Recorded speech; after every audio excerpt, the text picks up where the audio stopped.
आई, धनाजी काकांनी एवढा रवा दिलाय साफ करून. हां. बाकीचं ते करतायत. हां, मी शांताला कढई आणायला सांगितलंय. ती आली ना की मग त्यानंतर मी रवा भाजायला घेते.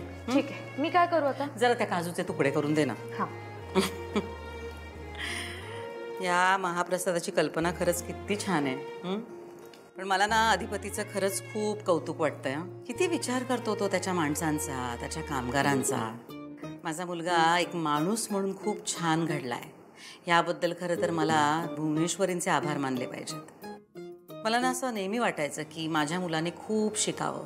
मी नेहमी यांना म्हणायचे, दुसऱ्यांचा विचार करावा, अडलेल्या नडलेल्यांची मदत करावी.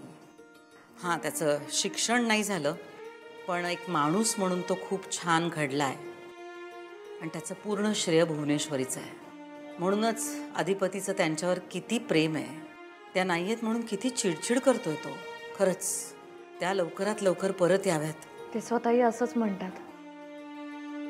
त्यांनाही कळतंय त्यांची चिडचिड होतीये ते. साहजिकच आहे ग. इतक्या वर्षांचा सहवास आहे. त्यांनी त्याला लहानाचा मोठा केलाय. मी समजू शकते.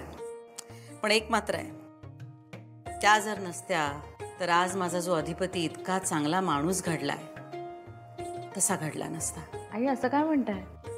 तुमच्याकडून पण शिकण्यासारख्या खूप गोष्टी आहेत. म्हणजे स्वतःला माहीत असताना की आपली बाजू बरोबर आहे, समोरच्याची न पटणारी बाजू ॲक्सेप्ट करून त्याला समजून घेणं, हे तुमच्याकडनं शिकायला पाहिजे. हे काही सोपं नाही आहे. खूप अवघड गोष्ट आहे. एक सांगू का अक्षरा, मी माझ्या घरासाठी, माझ्या मुलासाठी काहीही करू शकते.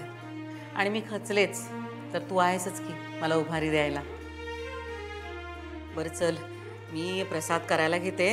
उशीर झाला तर आमचे चिरंजीव चिडतील माझ्यावर.